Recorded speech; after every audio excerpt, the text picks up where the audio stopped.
성도 여러분, 안녕하세요. 오늘도 말씀의 은혜로 승리하는 우리 갈라디아서 여행 되길 주님의 이름으로 축원드립니다. 우리 어제 내용을 잠깐 기억해 볼게요. 어제는 우리가 이 이신득이의 해석에 대한 거의 마지막 부분인 4장의 우리 중반부를 함께 좀 나눴습니다. 우리 4장은 너희가 율법의 종이 아닌 그리스도, 하나님의 그리스도로 인한 하나님의 자녀가 되라는 이 복음의 내용을 설명하는 거잖아요. 그 중반부인데 세 가지 은혜 나눴습니다. 첫 번째, 바울은요, 내가 너희 갈라디아인들 이방인인 너희를 얻기 위해 너희와 같이 된 것 같은 그런 나의 희생과 나의 사랑을 너희도 본받게 되기를 원한다. 너희도 나와 같이 되기를 바란다 라고 말하는 바울의 모습을 함께 좀 봤거든요. 바울은 이 갈라디아서뿐만 아니라 다른 여러 서신들에서도 여전히 자신있게 이렇게 말합니다. 너희는 나를 본받으라. 근데 그게 나의 인격, 나의 능력, 나의 열심을 배우라는 얘기가 아닙니다. 내가 그리스도를 본받는 것 같이 너희도 그런 내가 그리스도를 본받은 것을 너희도 본받아. 너희도 그리스도를 본받아라 라고 말하는 거예요. 그러니 오늘 우리의 삶에도 이런 누군가에게 본받을 수 있는 믿음의 영역들이 있는가? 그리고 우리는 다른 이들을 얻기 위해 나를 포기하고 나를 죽이고 다른 이들과 같이 될 수 있는 희생과 사랑이 있는가? 우리가 한 거 우리 자신을 점검해보고 그것들이 가능하려면 우리 성령에 충만해야 된다. 이런 은혜들도 함께 좀 나눈 것 기억하실 겁니다. 자, 두 번째, 그런데 그렇게 서로가 사랑했습니다. 심지어 갈라디아인들은 이 바울이 처음 그들에게 갔을 때 어떤 육체적인 연약함, 질병이 발현됐던 모습도 다 봤어요. 뭐 그게 간질이라고 하는 학자들도 있고 눈의 안질이라고 하는 자들도 있었는데 그 막 병이 돋았을 때 바울의 모습이 결코 존경할 만하거나 사랑할 만하지 못했다는 거죠. 그럼에도 갈라디아 교인들은 바울을 선대하고 사랑했고 또 그를 굉장히 호의적으로 대했다는 걸 기억합니다. 그래서 그때 당시에는 어땠느냐? 바울을 통해 예수 그리스도를 받아들이게 된 갈라디아 성도들이 자기들의 눈을 빼줄 정도로 너희들은 나를 사랑하지 않았느냐? 내가 전한 복음에 첫사랑을 깊이 느끼지 않았느냐? 바울이 이야기했던 거죠. 그러나 시간이 지나고 났더니 너희가 그랬던 나를 잊고 예수 그리스도의 복음을 잊어버리고 나와 원수가 되려 하느냐라고 이 갈라디아 지역의 교회와 성도들을 향한 바울의 애타는 마음을 가지게 되는 것입니다.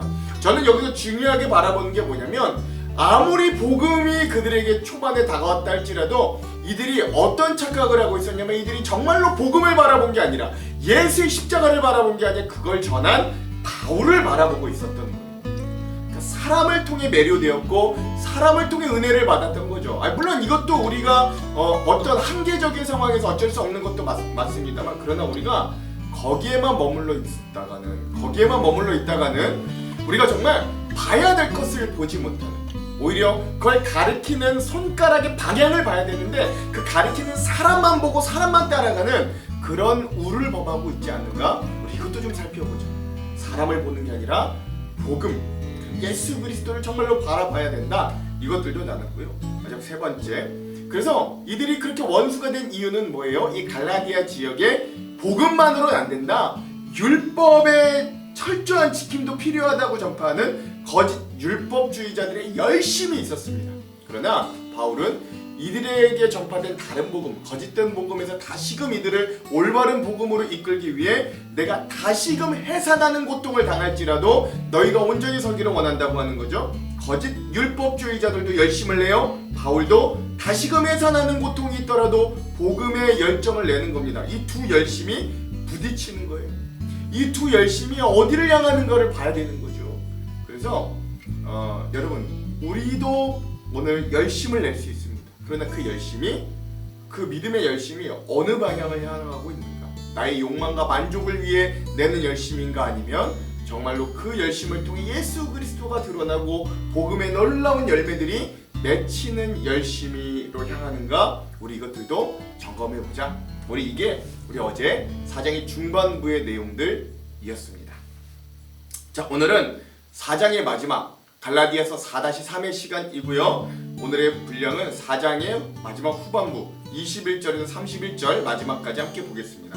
오늘 제목을 짓자면 종의 자녀가 아니요 자유자의 자녀이라 라는 제목을 지어보았고요. 그래서 오늘 이 부분을 통해서 우리가 정말로 이제는 율법에 매이는 종의 자녀가 아니라 예수 그리스도를 통해 진리로 자유함을 얻는, 진리가 너희를 자유케 하리라는 그 진리와 복음 안에 자유로운 자녀의 모습으로 살아가기를 원한다. 이런 은혜들로 우리 제목을 이렇게 지어봤습니다. 두 가지 맥을 짚어보고 맥에 따라 내용과 주안점을 한번 살펴볼게요. 먼저 첫 번째, 오늘 말씀을 볼 때 오늘 말씀에는 아브라함의 아내 사라와 아브라함의 첩 하갈의 비유가 나오는데, 이런 비유가 어떤 의미들을 상징하는지 살펴보고 말씀을 한번 읽어봤으면 좋겠습니다. 자, 두 번째, 그래서 그 하갈의 자녀인 이스마엘을 비유하는 종의 자녀와 또 사라로부터 난 이삭을 상징하는 자유자의 자녀가 있는데, 이 종의 자녀와 자유자의 자녀의 차이가 뭔지, 그 의미들은 뭔지도 깊이 묵상하면서 오늘 말씀을 읽었으면 좋겠습니다. 자, 이런 두 가지 맥을 짚으면서 오늘 본문과 또 주안점을 함께 좀 살펴볼게요. 먼저 내용을 봅시다. 자, 오늘 4장의 후반부는 종이 아닌 자녀가 되게 하는 복음 마지막 세 번째 시간입니다. 바울은 먼저 진정한 율법의 의미를 모르느냐라고 묻는 거죠. 여기에 무슨 의미가 있냐? 진정한 율법의 의미는 육체의 뜻에 있는 게 아니라 하나님의 약속에 있다라고 말하는 겁니다. 내용은 이래요. 율법 아래 있기를 바라는 사람들이여 나에게 말해보십시오. 여러분은 율법이 말하는 것을 듣지 못합니까? 아브라함에게 두 아들이 있었는데 한 사람은 여종에게서 태어나고 한 사람은 종이 아닌 본처에게서 태어났다고 기록되어 있습니다. 여종에게서 난 아들은 육신을 따라 태어나고 본처에게서 난 아들은 약속을 따라 태어났습니다 라고 하는 거죠. 자, 여기에 두 비유, 두 아들, 두 비유가 있는데 이 두 사람이 누굽니까? 한 사람은 아브라함의 본처인 사라, 한 사람은 그 본처의 종이었던 아브라함의 첩이었던 여종 하갈에 대한 이야기이죠. 근데 아브라함과 하갈 사이에도 이스마엘이 태어났습니다. 근데 이건 어떻게 시작된 거예요? 이건 사람의 불안함에서, 그리고 사람의 육체적인 뜻에 의해서 이스마엘이 나오게 된 겁니다. 그런데 여러분, 이삭은 어떻게 났어요? 사실 아브라함과 본처인 사라는 나이가 너무 많아가지고 아이를 낳을 수 없는 상황이었습니다. 근데 하나님의 약속과 뜻이 거기에 있으니 인간의 상황 환경을 뛰어넘어 그 둘의 사이에서 약속의 아들 이삭이 나타나게 된 거죠. 율법도 우리에게 진짜 의미는 하나님의 약속에 주어진 것이다.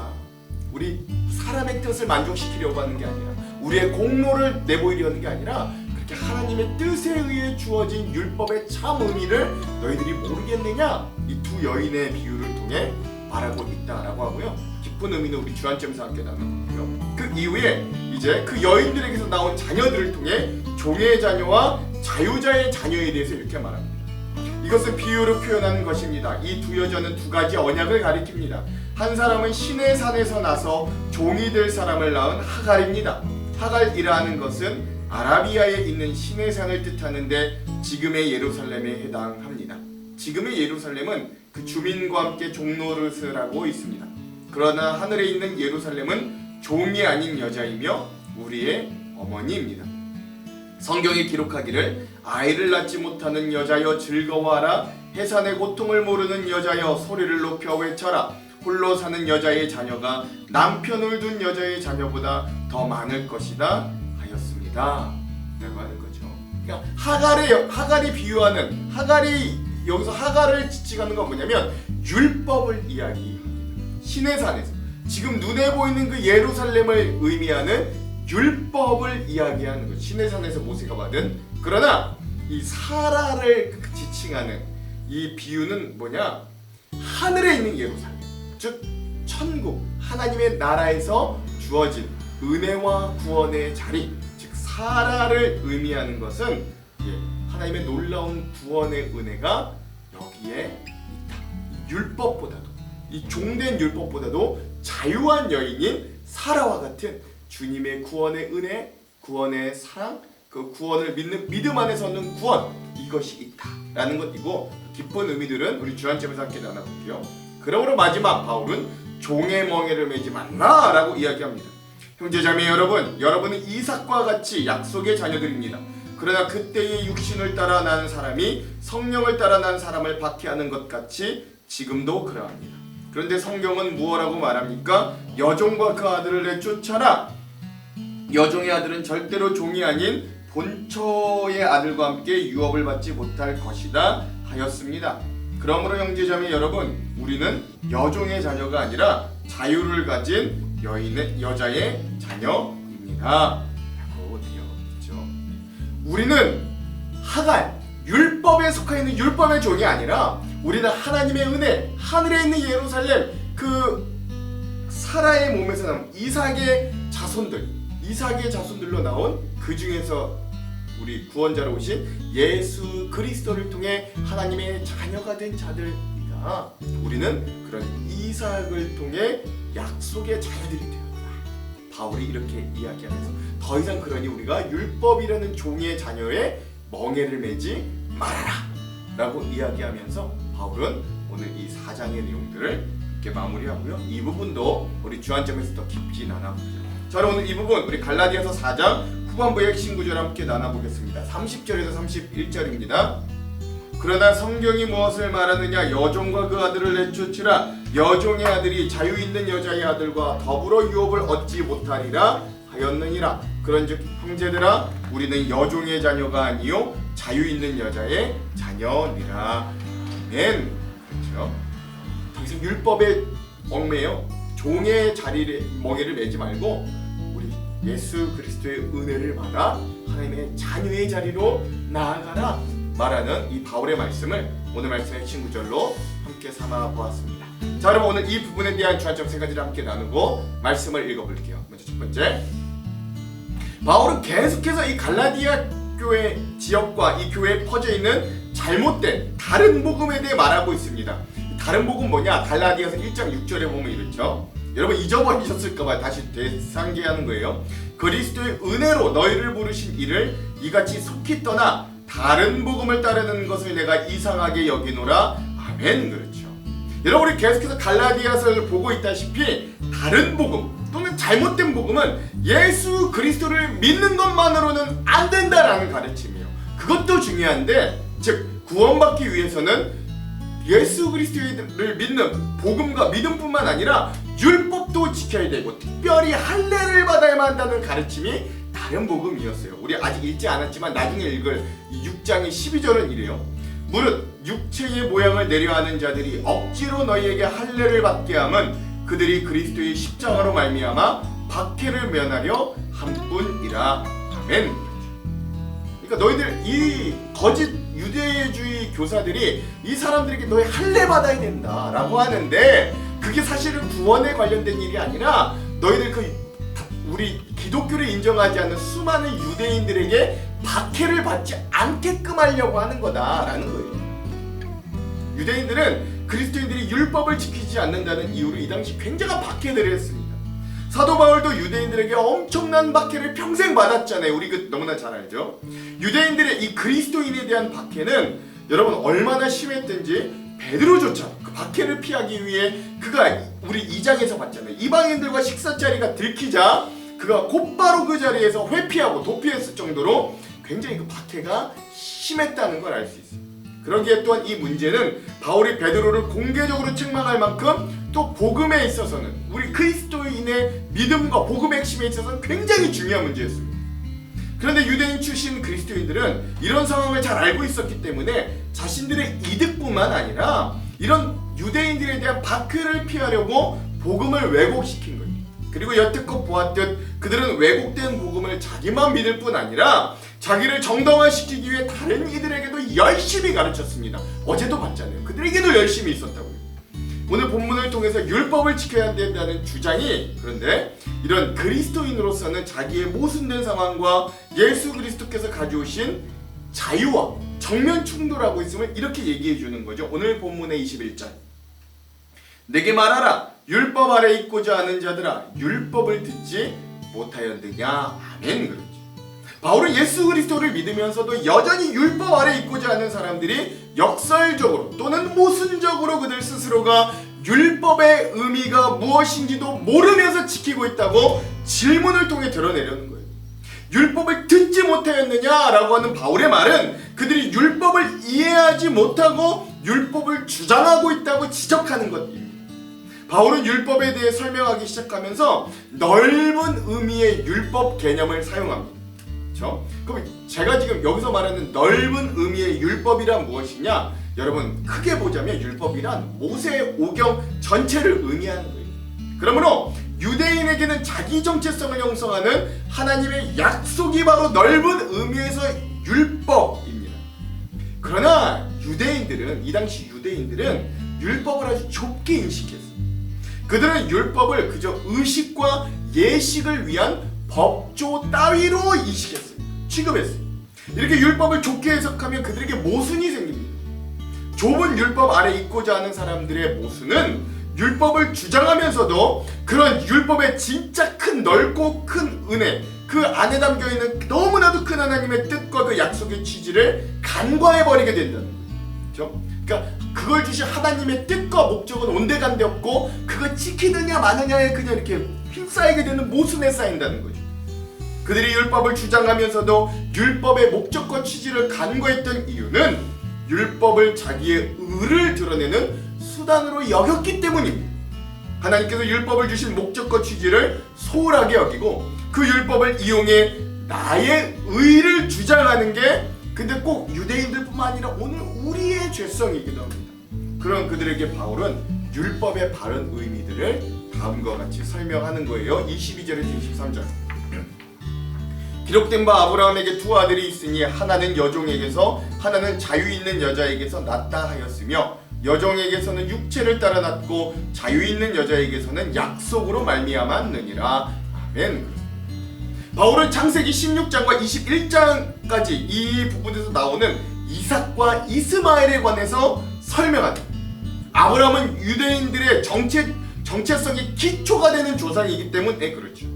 아브라함에게 이스마엘과 이삭이라는 두 아들이 있었지만 하나님께서 아브라함에게는 뭐라고 했냐? 오직 너의 씨 중에 이삭으로부터 난 자라야만 너의 진짜 씨라고 불릴 것이다 라고 약속하여 주셨습니다.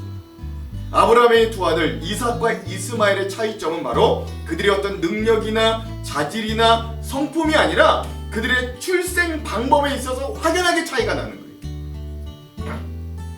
두 아들 중에 한 명인 이삭은 하나님의 약속을 통해 낳는데 다른 한 명 아들 이스마엘은 그 하나님의 약속과 관계없이 육체를 따라 태어났음이 이 두 아들의 차이의 가장 큰 핵심입니다. 그러므로 이것에 대해 사도 바울은 이스마엘은 여종에게서 육체를 따라 낳았다고 했고 이삭은 자유 있는 여자에게서 하나님의 약속을 따라 낳았다라고 이야기합니다. 여러분 육체를 따랐다는 말이 뭐예요? 인간의 방법과 수단으로 태어났다는 걸 의미합니다. 반면에 약속을 따라 태어났다는 말은 하나님께서 직접 주셨다라는 걸 의미하죠. 근데 그 이삭이 하나님께서 이들에게 주셨음이 분명한 것은 사라는 불임이었고 이미 늙어 출산이 불가능한 상태에서 그들이 하나님의 은혜로 하나님이 주신 것 외엔 설명할 수 없는 방법으로 이삭을 낳았기 때문에 100세에 사라는 90세에 그 아들을 낳았기 때문에 율법을 주장하는 유대인들에게 바울은 그들의 정체성이 그래서 그런 율법, 사람의 뜻, 사람의 행위를 지칭하는 율법이 아니라 하나님의 약속의 그 근원이 있음을 논증하고 있는 거죠. 우리 또한 우리 스스로 하나님을 알 수 없었고 의로움도 없는 불가능한 상태에서 예수 그리스도로 인해 우리는 그냥 온전히 구원을 얻었습니다. 우린 불가능한데 하나님의 은혜로 하나님의 약속으로 얻었어요. 그러므로 오늘 우리 그리스도인들은 하나님의 약속이 우선입니다. 언약이라고도 하죠. 육체의 뜻 또는 우리 눈에 보기에 아무리 훌륭하고 위대한 공적과 업적이 우리 인생 중에 있다 할지라도 하나님의 약속과 은혜를 우리가 그것들이 우선할 수 없고 그걸 뛰어넘을 수 없습니다. 그러므로 오늘 우리 그리스도인들의 삶에서 육체의 뜻과 하나님의 약속이 혹시 충돌할 때가 있을 때 우리는 담대히 하나님께서 주신 약속의 길을 믿고 따르는 귀한 은혜의 믿음이 있기를 여러분께 간절히 소망합니다. 두 번째, 바울은 이제 더 깊이 들어가 비유를 들어 설명합니다. 하갈, 율법의 언약을 상징하는 하갈과 은혜의 언약을 상징하는 사라에 대한 비유인데요. 24절의 상반부, 이것은 비유니 이 여자들은 두 언약이라. 아멘. 그렇죠. 여기서 두 여자는 두 개의 언약을 상징한다고 합니다. 하나는 약속을 따라 난 언약이고 또 하나는 육체를 따라 난 언약입니다. 둘 다 하나님의 언약이지만 약속과 육체로 그 의미가 대립을 합니다.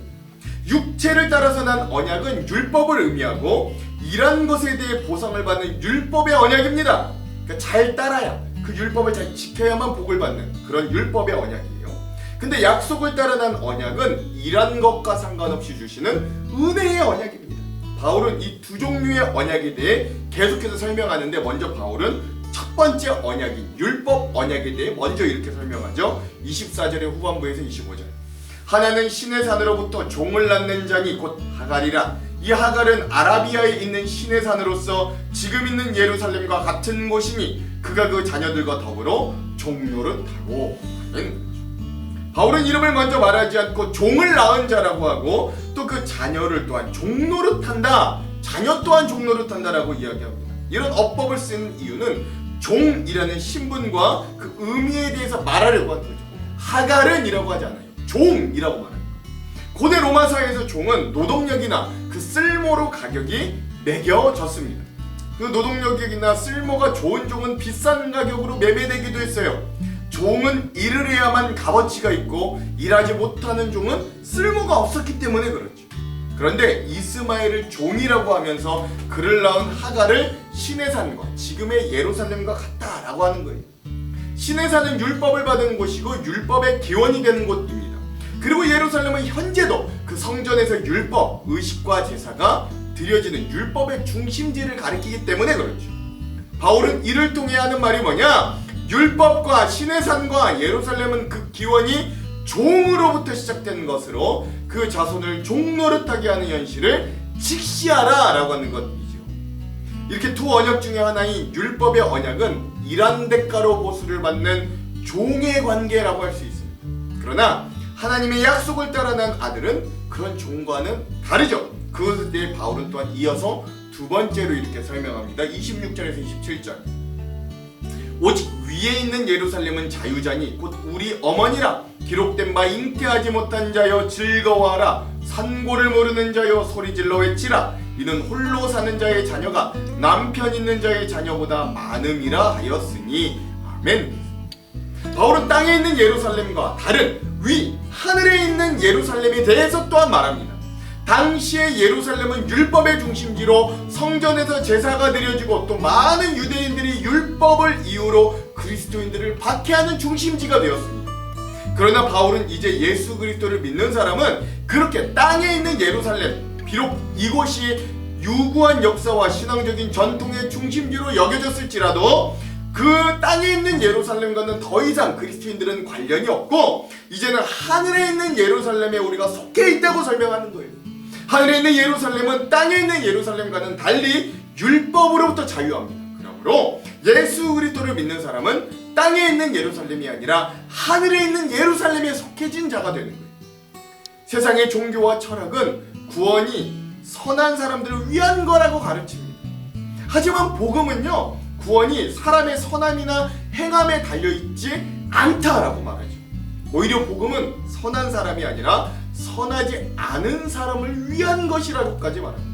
그래서 복음은 나의 능력으로 얻을 수 있는 의를 얻으려고 하지 않습니다. 대신에 하나님의 능력으로 주어지는 의로움을, 칭해지는 의로움을 얻으려고 합니다. 하지만 다른 복음은 나의 능력으로 얻을 수 있는 것을, 그런 의를 얻으려고 애를 쓰죠. 그래서 종교는 사람이 얻을 수 있는 것을 얻지만 복음은 사람이 얻을 수 없는 것을 얻게 해줍니다. 하나님이 하시기 때문에. 그래서 복음은 하나님이 하십니다. 하나님의 능력으로 이루어져요. 그 사람이 어떤 삶을 살아왔든지, 어떤 배경을 가지고 있든지, 무슨 일을 해왔는지, 얼마나 도덕적인 사람인지 관계없이 누구든지 믿음으로 하나님의 은혜를 받을 수 있음을 말하는 게 복음이에요. 종교는 인내심이 많고 도덕적이고 의지가 강한 사람들을 위한 것이지만 아니요, 복음은 모두를 위한 것입니다. 그래서 복음은 혁명과도 같아요. 믿음으로 모든 사람에게 자유를 선포합니다. 죄값은 모두 이미 치러졌고 내가 더 해야 될 것이 없다는 게 복음입니다. 죄에 대해 무죄로 판결이 났고 재판이 이미 끝났습니다. 하지만 여전히 자신의 생각을 고집하고 그 생각대로 하려는 자들에게 하나님 나라는 멀리 있어, 너무나 위에 있어, 이 땅의 예루살렘이 아니라 저 하늘에 있는 예루살렘에 있어 잡을 수 없는 구름과 같이 되는 게 또한 복음이지. 절대로 그것에 우리의 힘으로는 이룰 수 없습니다. 그래서 바울은 이 말을 보충하고 또 이 말을 바치기 위해 이사야서 54장 1절의 말씀으로 이런 것들을 뒷받침합니다. 이사야서 54장 1절의 말씀도 한번 읽어볼게요.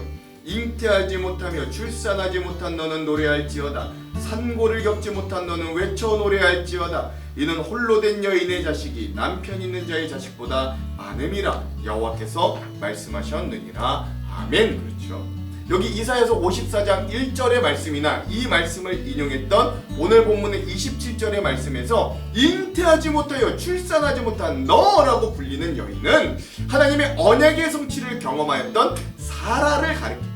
아브라함의 아내 본처 사라. 출산하지 못한 사라에게 외쳐 노래하라고 한 이유는 구원, 즉 그 구원을 이루실 예수 그리스도가 이 잉태하지 못하는 사라의 자손들로부터 나오기 때문입니다. 아브라함의 두 아들의 이야기는 여기서 끝나지 않습니다. 여러분, 낳을 수 없었던 아들을 낳은 이 아브라함의 집안에 또 다른 여인이 낳을 수 없었던 아들을 낳게 되는 사건이 후에 일어납니다. 이 여인은 사라와는 달리 불임은 아니었어요. 다만 그녀는 동정녀, 즉 처녀였습니다. 남자를 알지 못했으므로 임신은 생각도 할 수 없는 그녀에게는 불가능한 일이었습니다. 하지만 하나님은 하나님의 말씀대로 이 또 다른 여인을 통해 한 아들이 이 땅에 태어나게 하셨고 그 아들을 통해 하나님의 한없는 은혜와 구원을 온 인류에게 선물해 주셨습니다. 그 여인이 바로 동정녀 마리아입니다. 이처럼 우리 또한 구원을 얻는 건 이런 율법의 언약을 따라 우리의 노력과 행위로 된 게 아닙니다. 하나님께서 이미 육체의 질서, 법대로는 더 이상 출산하지 못하는 아브라함에게 하신 너로 말미암아 모든 족속이 복을 얻을 것이라고 하신 그 은혜의 약속, 언약으로 말미암아 그 아들을 주시고 구원하신 것임을 여러분 꼭 기억하시고 마음에 새기시기를 간절히 소망합니다. 우리의 인간적인 생각대로는 보기에 더 쉬운 길이고 보기에 훨씬 더 우리의 생각대로 하는 게 더 매력적인 길일 수도 있어요. 하지만 하나님의 약속대로의 길은 하나님의 능력이 함께하는 길입니다. 그러므로 내가 먼 거에서 되는 것이 그리스도인의 신앙생활이 아닙니다. 내 생각대로가 아닙니다. 하나님이 하실 일을 믿음으로 바라보고 신뢰하면 됩니다. 하나님이 우리의 인생 가운데 그 능력으로 그때 함께 하실 것이기 때문이지. 우리는 그 말씀대로 또 하나님의 약속대로 그 길을 우직하게 걸어가기만 하면 됩니다. 그 길에 서시기를 주님의 이름으로 축원드립니다. 우리의 생각대로가 아니라 말씀대로 또는 약속대로의 길.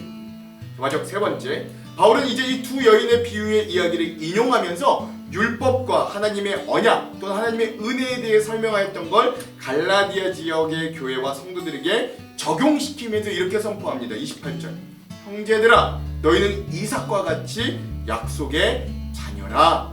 아멘. 예수 그리스도를 믿는 사람들은 이삭과 같이 하나님의 약속과 은혜를 따라서 낳습니다.